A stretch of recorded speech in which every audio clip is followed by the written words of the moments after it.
I was the woman in his shadows. The one they called a kept girl. 3 years of quiet dinners, private premieres, and a ring he never gave me. Then came the banquet. The slap. The scandal. And just like that, I was the villain. He didn't defend me. So I didn't call him. I faced the media storm alone, exposed the man who tried to ruin me, and nearly lost everything. This time, I don't sing in anyone's cage. I soar. The invitation had come casually, through a message from his assistant. Mr. Reed would like you to accompany him to Mr. Nolan Chan's engagement banquet. It wasn't a request. Not really. But it was the first message I'd received in 3 months, and even though the tone was as clinical as always, my heart stuttered at the sight of his name. I should have declined. I'd just returned from shooting a grueling historical drama in the mountains. Sunburnt, sleep-deprived, and 3 pounds lighter than healthy. My stylist barely had time to fix my hair before I was shoved into a floor-length emerald gown and pushed into a black car heading to the glittering rooftop venue in downtown Belhaven. I told myself I was just showing up to be polite. That I wouldn't cling. That I wouldn't look for his eyes in a crowded room. But the truth was simpler, more humiliating. I missed him. The moment I walked into the banquet, I remembered why I hated these events. The room glistened with expensive boredom, gold chandeliers, crystal centerpieces, guests whose smiles never reached their eyes. And Asher? He was already there. Surrounded by people. Suit sharp, cufflinks gleaming, posture easy. He looked completely untouched by the chaos he often left behind. When his gaze brushed over me, I felt it like a cold breeze. A subtle nod. Nothing more. I didn't expect him to cross the room and take my hand. But some part of me had hoped for something. A smile. A word. A sign. Said I was a prop. I made my way toward the garden terrace, hoping for air. Champagne in hand, heels quiet on the stone path, I settled on a marble bench beneath the soft glow of string lights. For a moment I could almost believe I was alone. But peace doesn't last long when Chloe Lang is nearby. "Ivy Morgan," she called sweetly, her voice dipped in honey and venom. "Fancy seeing you here. Alone as usual." I didn't bother turning. And yet she came anyway. With her, of course, was Delilah Chan, heiress of the Chan fortune and the woman every tabloid had once pinned as Asher's future wife. They stood together like twin daggers. One subtle. One savage. "Don't be so cold," Chloe said, crossing her arms. "This is Nolan's engagement party. Didn't you hear? It's for family." Delilah didn't look at me. Her gaze was fixed on the horizon, disinterested. "I thought you dragged me out here to talk," she said flatly. "I did. But look, what a coincidence." Chloe smiled at me with practiced sweetness. "It's funny, isn't it? How far people will go to pretend they belong." I stood, adjusting my gown with quiet precision. "I didn't come here to fight." "No, you came here to perform," Chloe said with a laugh. "But your act is getting old." Delilah finally looked at me. "Are you and Asher planning to get engaged?" Her voice was even, but I heard the challenge underneath. I held her gaze. "You'd have to ask him." Chloe chimed in before Delilah could respond. "That would be lovely. A perfect match. Of course, some people just can't accept when the show's over. They start clinging to the stage like it's still theirs." Delilah said nothing. And Chloe, sensing no resistance, twisted the knife. "Some people aren't just embarrassing themselves anymore. Their families are an entire mess. That little construction scandal last year? All those workers losing jobs? Honestly, your father breaking his leg was probably divine intervention." I didn't move. But something inside me did. I placed my drink gently on the bench. And then I turned. She didn't even have time to flinch before my hand struck her across the cheek. Once. Hard. Her head snapped to the side. Then I did it again. Chloe stumbled back, stunned. "Are you insane?" My voice was cold. Controlled. "Insult me all you want. But say one more word about my family and I will end you." Delilah stepped forward, lips tight. "Miss Morgan, this is an engagement banquet. Do you understand the consequences of what you just did?" I looked at her evenly. "If someone mocked your parents to your face, I hope you'd stay just as calm and composed." Chloe launched at me then, claws out, fury breaking through the cracks of her perfect face. She yanked my hair and I shoved back. I didn't see how Delilah got caught in the chaos, but the next thing I knew, the three of us were entangled, Heels scraping, nails digging, shrieks echoing into the garden air. Then someone grabbed my arm and ripped me away. Usher. He looked like a storm barely held back, jaw clenched, eyes flashing. I was breathless, hair tangled, lipstick ruined.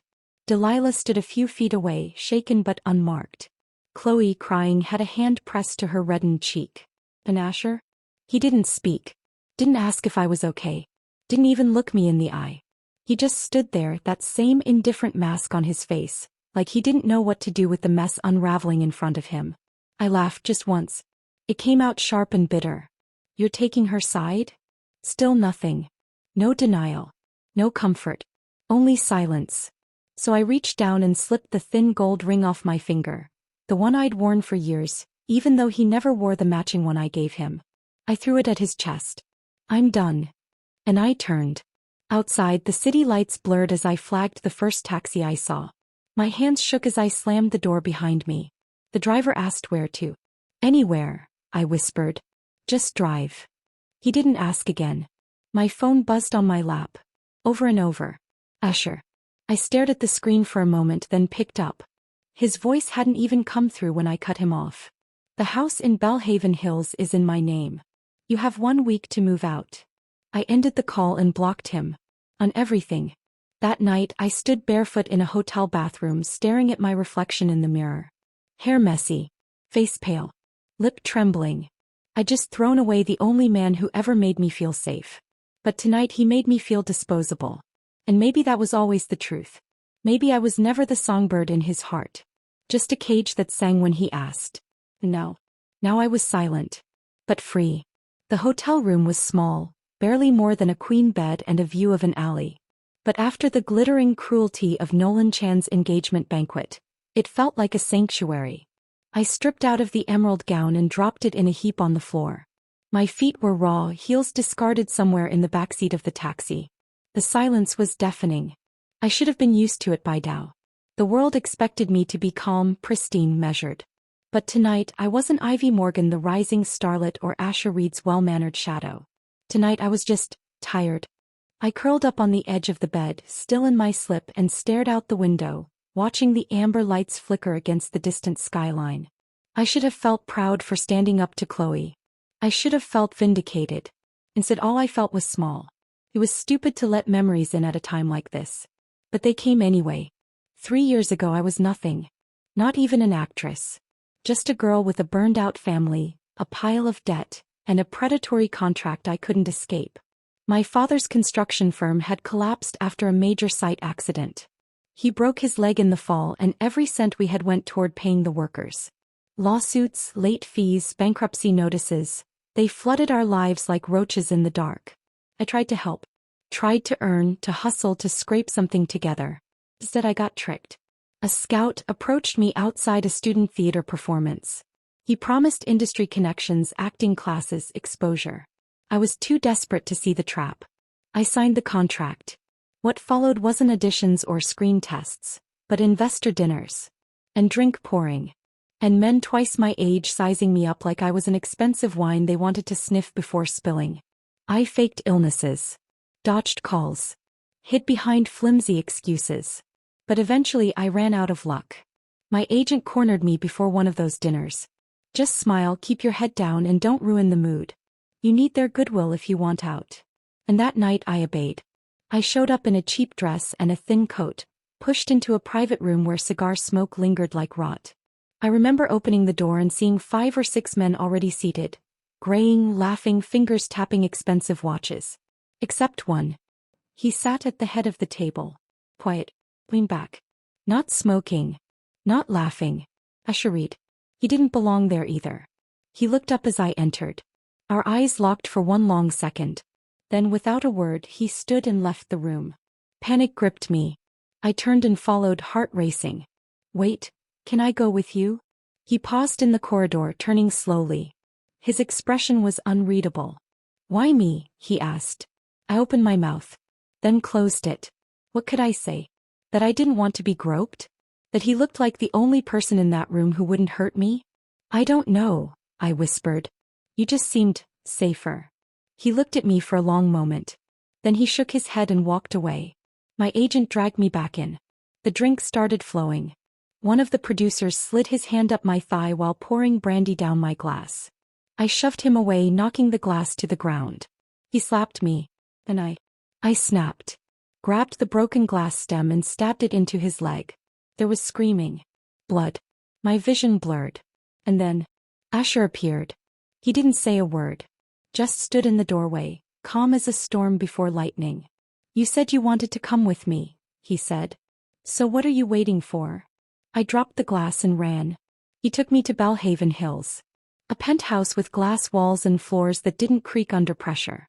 I remember locking myself in the bathroom, scrubbing my skin raw under scalding water.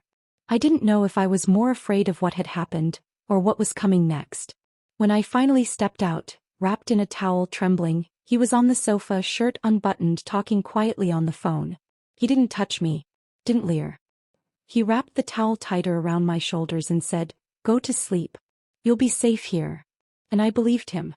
That night, for the first time in months, I slept without dreaming of debt collectors or locked doors. After that, things changed. Not overnight, but steadily, deliberately. My toxic contract disappeared. My agent vanished from the industry without a trace. Within 2 weeks, I had a new team, clean, professional, quiet. My career began to stir from the dust. A cameo in a commercial. A supporting role in a historical drama. A small but memorable appearance in a variety show. Each opportunity perfectly measured. Asher never said he was behind it. But I wasn't stupid. He never asked me to pay him back either. The only thing he asked was, no kissing scenes. And I agreed. It wasn't a demand. It was a tether. A soft leash. And I wore it willingly because for the first time I felt safe. And slowly, without permission, without planning, I started to fall. He wasn't warm. He wasn't expressive. But he was steady. He came when I was sick. Sent flowers when I landed a role. Picked me up at midnight when I wrapped a scene on the outskirts of town. He never let me stumble. I told myself it was gratitude. That I was just a kept actress in a glass tower. A pretty face he wanted to shield from the filth of the world. But the way he looked at me sometimes when he thought I wasn't watching, I began to hope. No. All of it was unraveling. I checked my phone the next morning and found it flooded with missed calls. From my manager Harper, from production crews, from mutuals in the industry. Then I opened social media. And I saw it. The clip. Edited perfectly. It showed me slapping Chloe. No context. No sound. No insult. Just violence. Just Ivy Morgan, the ungrateful, gold-digging actress, striking a socialite at a private event like a rabid dog. Comments flooded in like acid rain. Trashy behavior no matter how pretty you are. She probably thought slapping her would make her trend again. What did she expect, being someone's side piece for 3 years? Actresses like her give us all a bad name. The words blurred together, ugly and personal. One thread had thousands of likes. Everyone knows Ivy's just a stand-in. He never loved her. She was just a placeholder until the real one came back. I scrolled further and my heart dropped. Delilah's face. Chloe's carefully bruised cheek. Tabloids whispering about an engagement Asher never confirmed or denied. Rumors exploding. And Asher? Silent. I threw the phone across the bed and sat down lightheaded. I had given this man everything. My trust. My boundaries. My dreams. I had stayed where he placed me. Smiled when I was tired. Shut my mouth when I wanted to scream. And in return I got silence. No defense. No denial. No loyalty. The truth came at me hard and fast. I wasn't his woman. I was just his well-trained canary. And now that I had dared to make a sound he didn't like, he had let the world rip out my feathers. The silence in the hotel room was louder than any applause I'd ever received. I sat there, eyes glued to the flickering screen of my phone, watching myself slap Chloe Lang over and over. The video had been trimmed with surgical precision. No audio. No insults. Just my hand flying through the air. Cut, rewind, repeat like I was some violent, jealous storm. The comments section was a graveyard of compassion. Who hit someone at a formal banquet? Trashy behavior. Guess she knew she was being replaced. She should have stayed quiet. Canaries finally chirped too loud. I pressed the edge of my phone into my thigh just to feel something real. It wasn't the slap that hurt me, it was how quickly people believed the worst. How the crowd loved to watch the woman fall, especially when she was pretty, especially when they had already decided she was disposable. Harper's name flashed across my screen again. I let it ring 5 times before I finally picked up. Finally. Her voice burst through the receiver, sharp with panic. Ivy, what the hell is going on? That clip is everywhere. I know. Did you hit her? I did. Silence. Then a long sigh. Jesus, Ivy. I don't need the poetic version. Just tell me what happened. So I did. From Chloe's comments to Delilah's thinly veiled digs. I told her everything, how I tried to walk away, how I lost it when Chloe dragged my father's name through the dirt. Harper went quiet again. I get it, she said softly. But none of that's on camera. And the footage makes you look completely unhinged. Chloe planned it, I said. Someone was filming from the hedge line. It wasn't a phone. It was a small camcorder. Tripod. Professional lens. That wasn't some innocent bystander. Delilah. I don't know. But whoever it was knew what they were doing. The next day the hashtags evolved. Hashtag Ivy Morgan assault. Hashtag Ivy the stand-in. Hashtag banquet brawl. Every time I checked my phone the headlines were sharper. Former model-turned-actress snaps at engagement party. Long time kept, starlet ruins social event.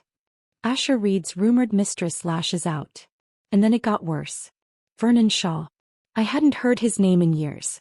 I assumed he'd been quietly buried by Asher's legal team, or perhaps his own misdeeds had finally caught up to him. But predators rarely disappear. They just lie in wait. The article was posted on a popular gossip blog, dripping with faux concern and unverified sources.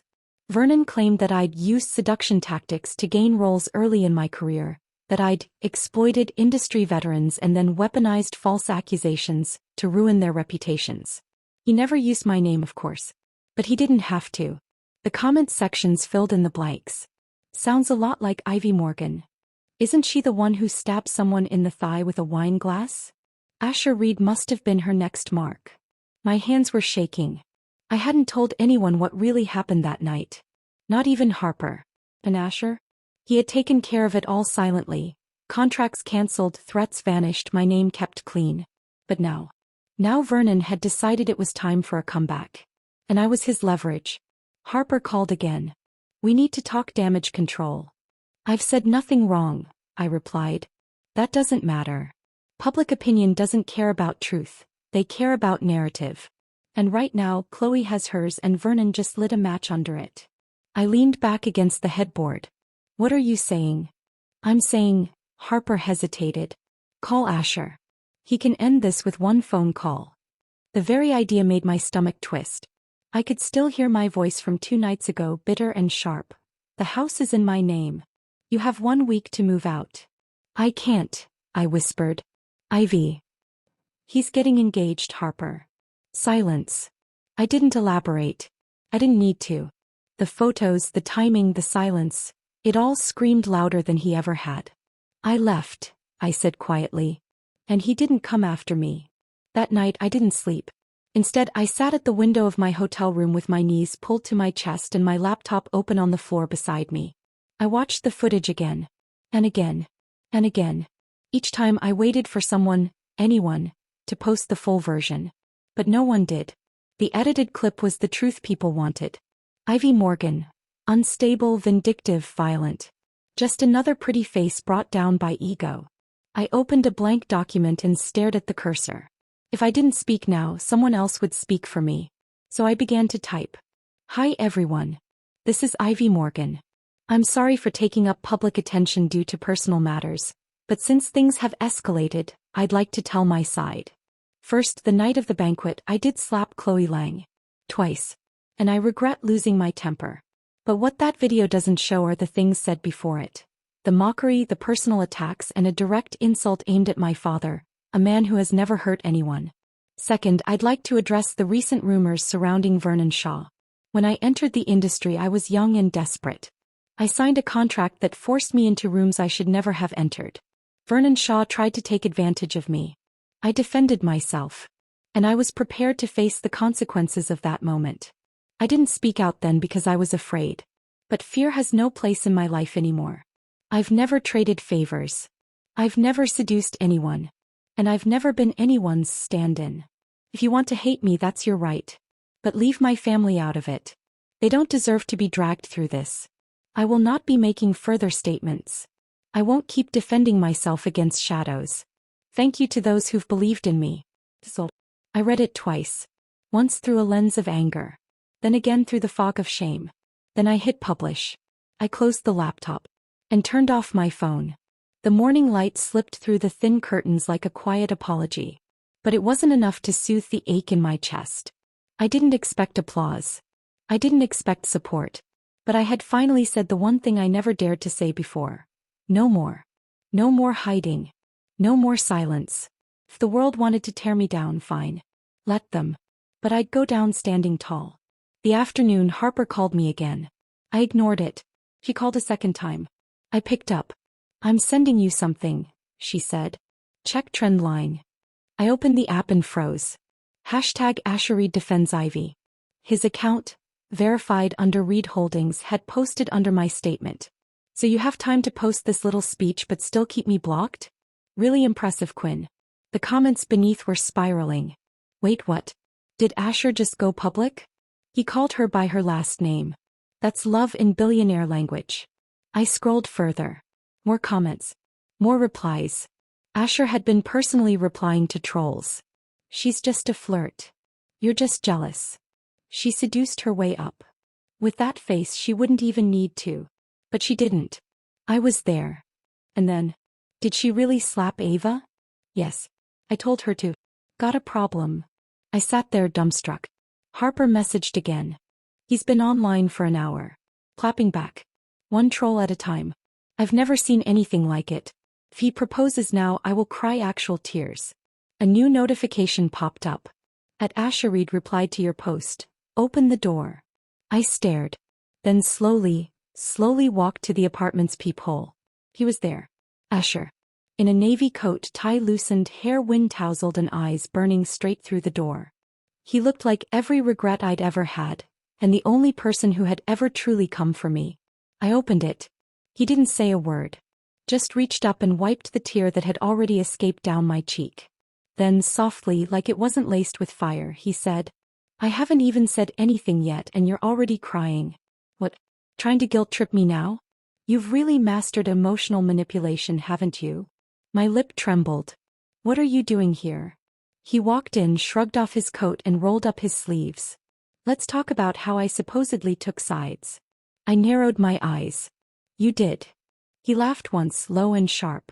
Ivy, when have I ever not taken your side? And suddenly I didn't know what to say. Because beneath the rage, the sarcasm, the bruised ego, I saw it. His eyes. Still burning. Still mine. I never took her side, Asher said again, jaw tight, voice low. He sat across from me on the hotel room couch, his posture relaxed, but the tension in his shoulders betrayed him. There was something different about him now. Less the impenetrable tycoon everyone saw and more the man I used to find sleeping in my kitchen at 2 a.m., eating cereal shirtless and stealing my almond milk. I stared at him, arms folded. You stood there and said nothing. You were in the middle of a three-way catfight in a public garden, he snapped. What did you want me to do, clap? You didn't even look at me.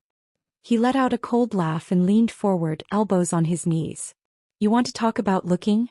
Do you know what I saw when I got there? You tangled in Ava Morgan's extensions, one dress strap off your shoulder, your heel broken, and a fountain jet shooting straight into your back like some deranged Shakespearean scene. I pulled you out before you got clawed to death. My cheeks burned. You still didn't defend me. I defended your face, he said flatly. Because if she'd scratched it, you would have cried for 3 days straight about how your next headshot would need Photoshop. I blinked.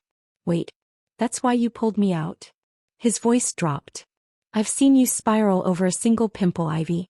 If someone touched your face, I'd have to call in a therapist and a crisis team. I sputtered a laugh, then tried to suppress it. I hated that he could still do that, disarm me with a sentence. But I wasn't done. Then why didn't you say that? I whispered. That night. Why not just tell me? He leaned back and stared at the ceiling, jaw clenched. Because you'd already thrown your damn ring at me. And you didn't chase after me. He shot me a look. You run like hell when you're storming off. But when it's coming to see me, you act like your legs don't work. I blinked again. He tilted his head. Tell me I'm wrong. I didn't. Because he wasn't. There was silence between us then. The kind that stretches like wire between two hearts ready to snap. Finally, I asked the question that had been buried so deep I could barely breathe around it. Are you getting engaged to her? His eyes flared. Who told you that? I swallowed. Everyone. The whole internet. Delilah said. Delilah said what? He growled. That I was what? Giving her a ring? Trading marriage for her father's deal. I didn't answer. He stood suddenly, pacing like a storm about to break. Then he turned to me and said something I wasn't ready for. You really think the suits I bought you, the contracts I handed over, the work I arranged, you think all that was to keep you caged like a damn canary? My chest tightened. What else was I supposed to think, Asher? You kept me hidden. You didn't let me take romantic roles. You told me not to kiss anyone on screen. I told you that because I didn't want your first kiss on film to be fake. I froze. What? He stared at me. That was going to be my kiss. I didn't want the world to see it before I even got the chance. My mouth parted slightly. That was my first kiss 3 years ago. His expression twisted. I know. Silence again. You wanted drama? I gave it to you. I lit the whole damn internet on fire. He stood, walked over and stopped inches from me. But none of that matters if you don't believe me. I swallowed hard. I don't want a sponsor, I whispered. I want a partner. And what do you think I've been? My voice cracked. You've always kept me hidden. Because you asked me to. Then why didn't you wear the ring? He blinked. I'd worn mine constantly. He never wore his. You never even tried, I said. Asher didn't speak. Then slowly he reached into his jacket. From the left breast pocket he pulled out the ring. I gasped. I never wore it, he said, because you didn't want to go public. This ring isn't subtle, Ivy. People would have seen. Questions would have come. You weren't ready. He stepped forward and held it between us. But I've carried it every single day. In every meeting. Every trip. It's always been right here. Tears welled again. My voice trembled. Then why bring me to that banquet? To test you. What? I wanted to see how you'd react. To see if you'd finally stop treating this like it was temporary. He looked straight into my soul. I've been waiting, Ivy. You just never asked. My throat closed. So if I ask now? He didn't let me finish. He reached out, took my hand and slid the ring onto my finger. I'll marry you tomorrow. For a moment the world stopped spinning. His eyes found mine in the quiet, darkened hallway, stormy, unreadable but burning. Ivy, he whispered, voice rough like he'd been holding back a hurricane. I didn't answer. I didn't need to. I stepped forward. One breath. Two. Then his hands were on my waist, pulling me in like gravity had finally won. His lips brushed mine, a whisper at first. Testing, trembling, reverent. Then, fire. He kissed me like he'd spent years waiting for permission. Like he needed to memorize the shape of my mouth, the taste of my skin, the sound I made when his thumb traced my jaw. I clutched his shirt, dragging him closer, and he groaned, deep, desperate, as his fingers tangled in my hair. His lips moved with fierce precision, slow, then hungry, then impossibly gentle again. I broke away for air. Still think you can stay away from me? I breathed. He kissed me again before I could finish the smirk. No.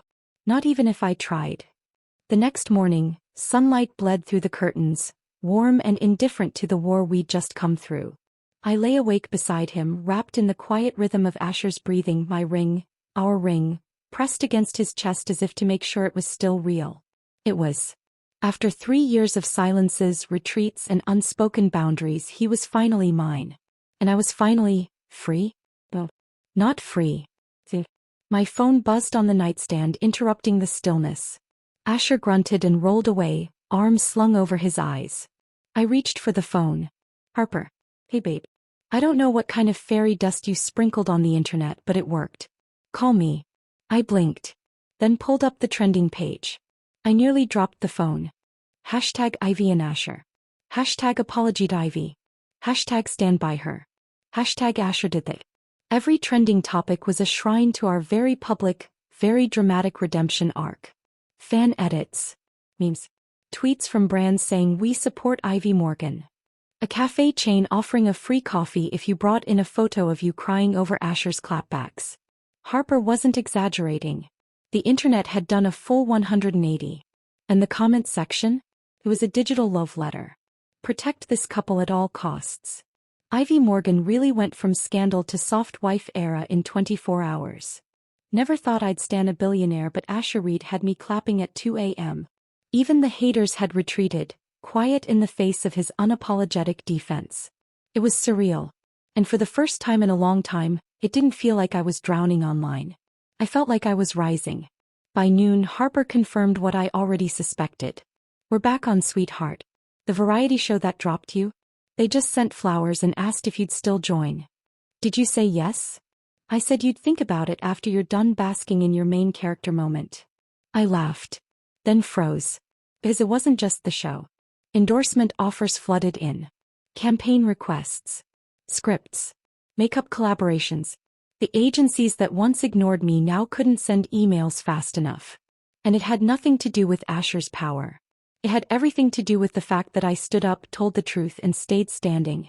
Even if I'd nearly broken in the process. Later that afternoon we stepped out of the hotel together. Hand in hand. No disguise. No tinted SUV. No calculated PR strategy. The paparazzi were already there, of course, their lenses trained on us like snipers. But Asher didn't blink. He opened the car door for me like it was the most ordinary thing in the world. And for the first time I let myself be seen with him. Not as his canary. But as his equal. We drove back to Belhaven Hills and I was smiling for the first time in days. Until I opened the front door. The house was empty. Not quiet. Not cold. Empty. His suits were gone. His watches. His cologne. Even the ridiculous little espresso machine he loved, the one I always forgot how to use. It was missing from the counter. I turned, startled. Did we get robbed?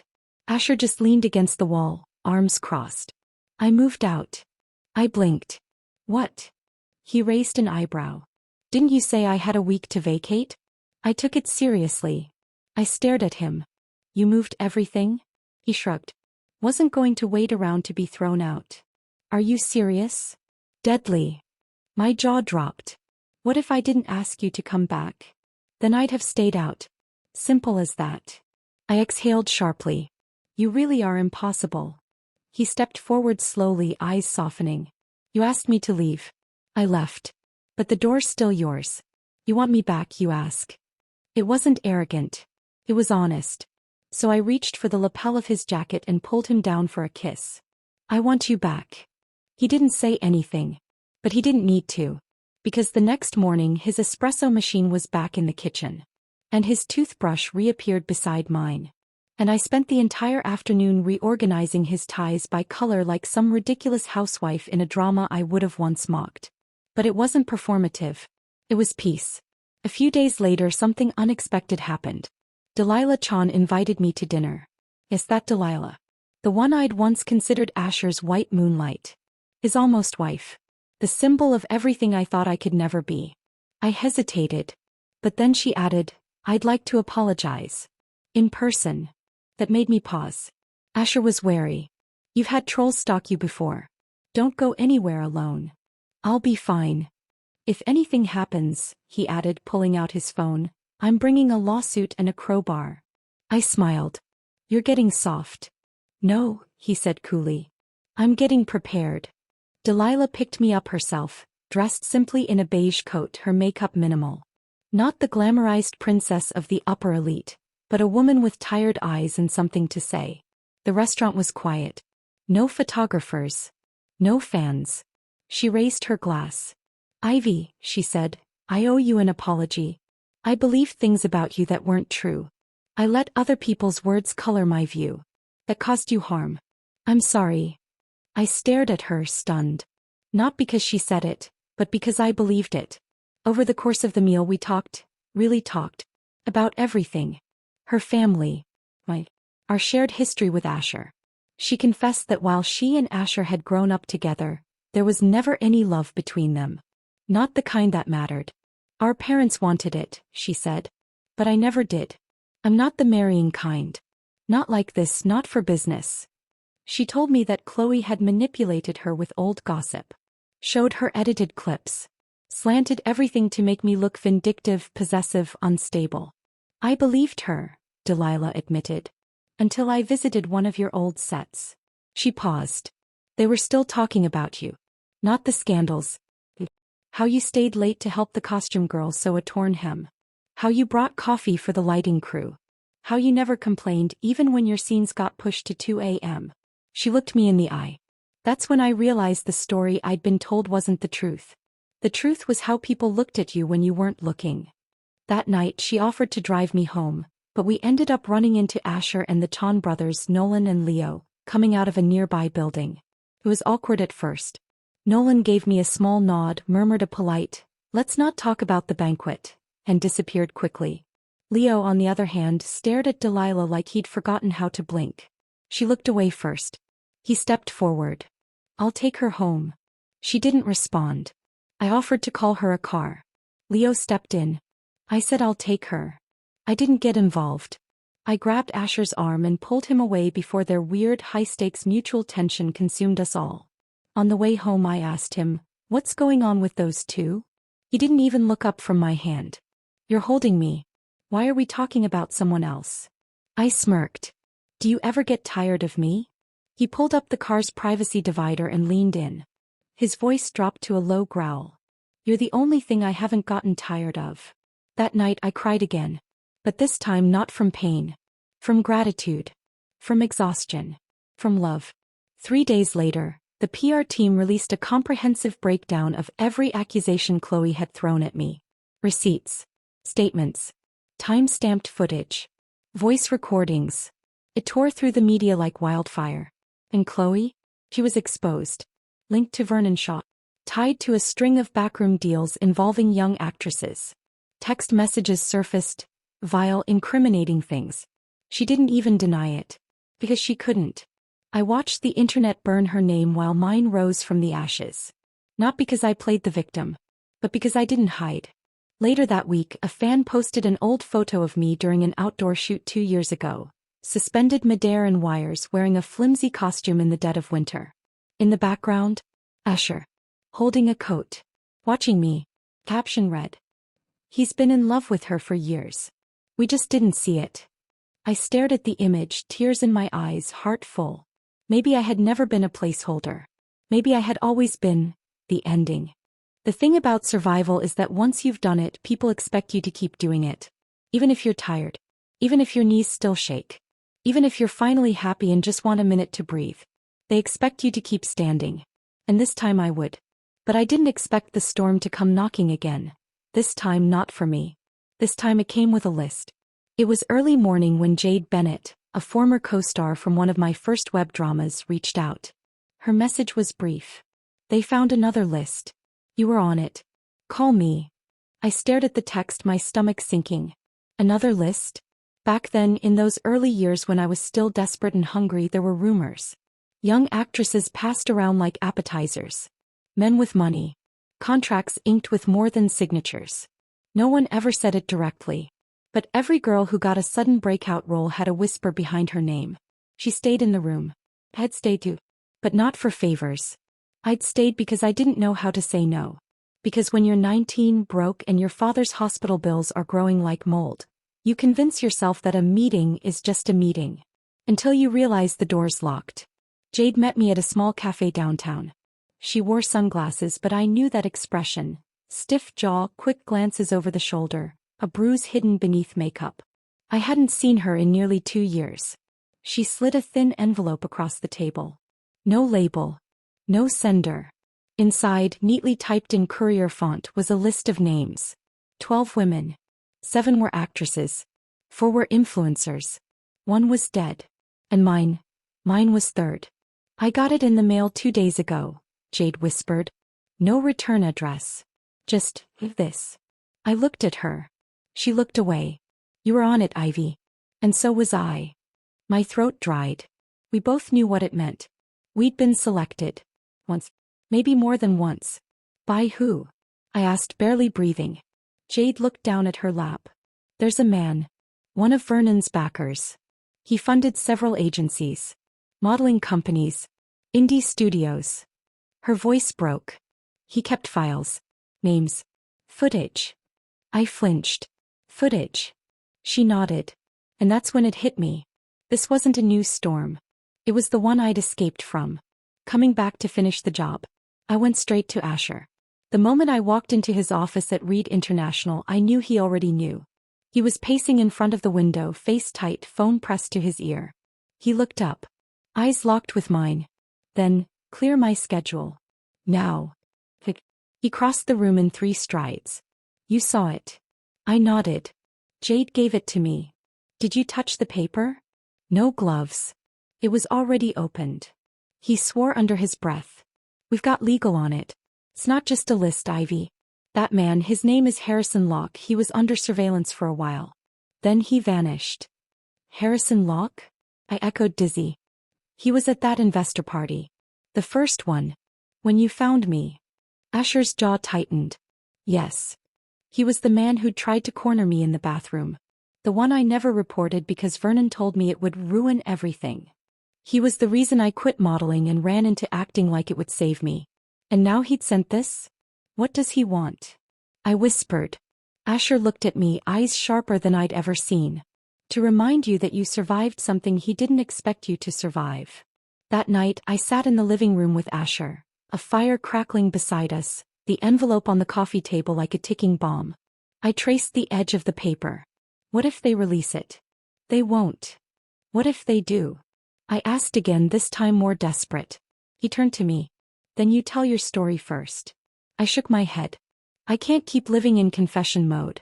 Every few weeks it's another public letter, another viral clip.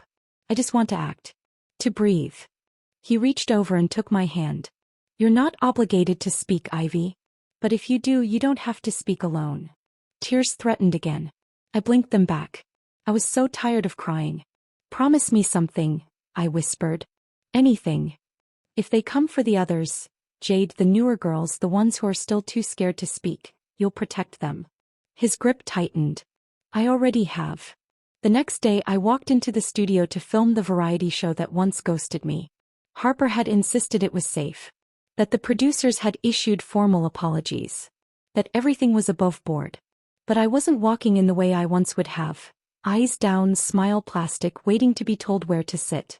I walked in with my head up. And when the host made a snide joke about fiery actresses, I shot him a look that made the audience go silent. I wasn't the girl in the corner anymore. I was the one with receipts.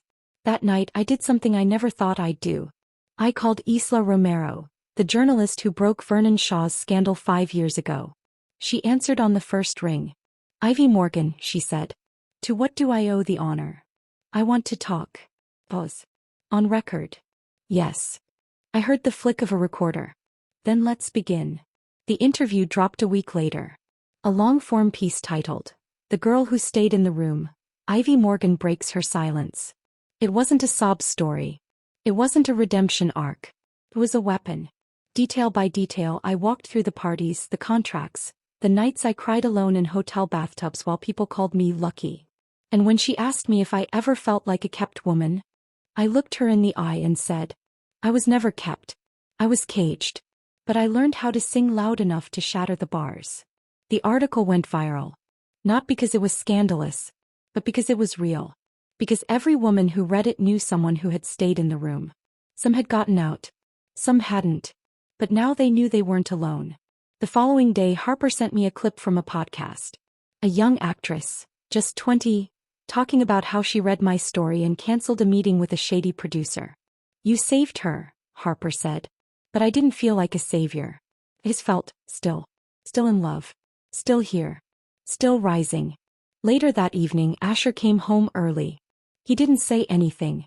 Just walked over, pulled me into his arms and held me there. No ring talk. No scandals. Just us. He whispered, You did more than survive this time, Ivy. I leaned against his chest. I didn't want to. I wanted to run. He kissed the top of my head. But you stayed. Love had always been a currency in my life. Traded for security. Bartered for survival. Given freely and returned in silence. So when Asher stood on the rooftop of Reed Tower one golden evening, holding something small in his hand and looking like he'd wrestled with 1,000 versions of himself to land on just this moment. My first instinct was to run. Not because I didn't love him, but because I did. And I'd never chosen love without losing something. It began that morning. He was oddly quiet at breakfast, reading the same page of the newspaper 3 times. I teased him about finally aging into his billionaire cliché phase. Silent brooding, tea instead of coffee, and morning routines that made CEOs sound like monks. He barely smiled. Something was off. But I didn't press. Not until the text came in. Rooftop. 6 p.m. No questions. Or something nice. AR. I stared at the screen. And felt the knot in my stomach tighten. Harper had the day off. No cameras followed me. Even Jade had gone silent after Isla Romero's article sent shockwaves through the industry. For the first time in weeks it was just me. And a choice I wasn't sure I was ready to make. The elevator to the rooftop was private. Only 2 buttons. Ground and sky. I pressed sky. Of course I did. When the doors opened I stepped into something that looked like a dream, or a confession. String lights flickered along the railing. The entire rooftop was cleared except for 1 white table, 2 chairs, and a line of old photo prints clipped to a floating clothesline, dancing in the wind. It was our story frame by frame. From the investor party where we first met, to the blurry backstage photo of me asleep on his shoulder, to the banquet night frozen in amber light mid-chaos. I turned slowly, and found Asher standing by the edge, staring out at the city skyline like it was just another boardroom to conquer. He turned. He didn't smile. He just looked at me like I was every decision he'd ever gotten right. "You came," he said softly. "You called." He stepped forward. I held my breath.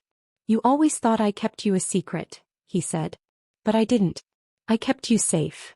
I know that now." He studied me. "I've done a lot of terrible things to get where I am, Ivy. But the only thing I've ever done for someone else was you." I swallowed hard. "So why does it feel like you're about to tell me goodbye?" His jaw twitched. He reached into his jacket and pulled out the ring. The same one he'd carried for years. But this time he dropped to one knee. "I told you I'd marry you tomorrow," he said. "But I don't want to wait anymore." Tears stung the backs of my eyes. "Asher. I didn't buy this for a wife. I bought it for you. And I don't care if you wear it in front of cameras or keep it in a drawer. I just need to know, after everything, do you want this?" I stood frozen. Because the question wasn't about the ring. It was about the girl who stayed in the room. The one who'd walked through fire. The one who wasn't just loved, but chose love back. And this time, I did. I knelt with him, took the ring, slipped it onto my finger myself, and whispered, "I do." He let out a breath he didn't realize he was holding, and pulled me into his arms. No applause. No photographers. Just the wind. And a promise. The media found out, of course. A blurry rooftop photo leaked, courtesy of a very nosy drone. Within hours headlines screamed. Ivy Morgan engaged to Asher Reed after industry redemption arc. From scandal to skyline proposal. A love letter and lights. The billionaire, the actress, and the ring he carried for 3 years. But this time I didn't flinch. I let them talk. Because I had nothing to prove anymore. 2 days later I was offered the lead role in Lighthouse. A dark indie film about a girl who escapes a cult disguised as a wellness retreat. It was haunting. Gritty. The kind of script that would terrify any rising star afraid of ruining their image. But I wasn't afraid anymore. I accepted. And the press release didn't say, sponsored actress, or former scandal magnate. It said, Ivy Morgan to star in Lighthouse. Her first leading role since Speaking Out. And under that, a quote from the director. She was always the obvious choice. The industry just hadn't caught up yet. That night Asher and I sat on the couch in silence, eating takeout from my favorite dumpling shop. He wore glasses and an oversized hoodie that made him look slightly less like the CEO of an empire and more like the man I used to share ramen with after 12-hour shoots. I showed him the headline. He smiled. You're not the canary anymore, he said. No. You're the whole damn storm. A few weeks later we held a private engagement dinner.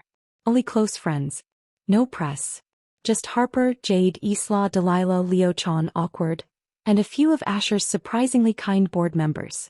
Delilah gave a toast. I thought she was just a pretty girl with a scandal, she said. Now I know she's the blueprint. Laughter followed. Then Jade stood. Ivy saved me before she even realized she could save herself. I cried again. But this time they were tears of joy. At the end of the evening, Asher pulled me aside.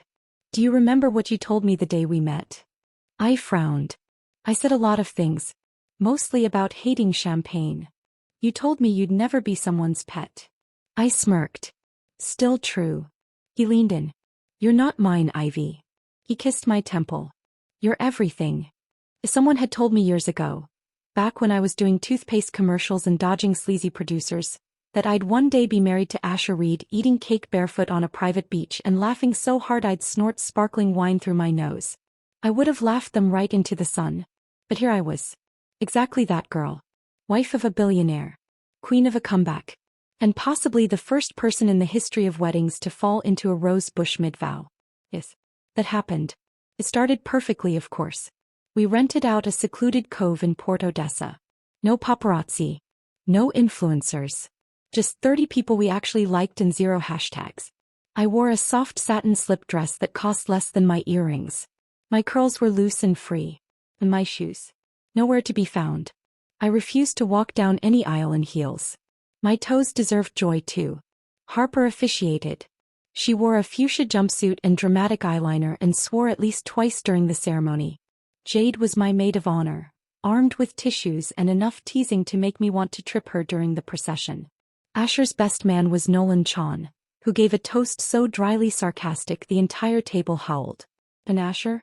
Asher looked at me like the world had finally gone right side up.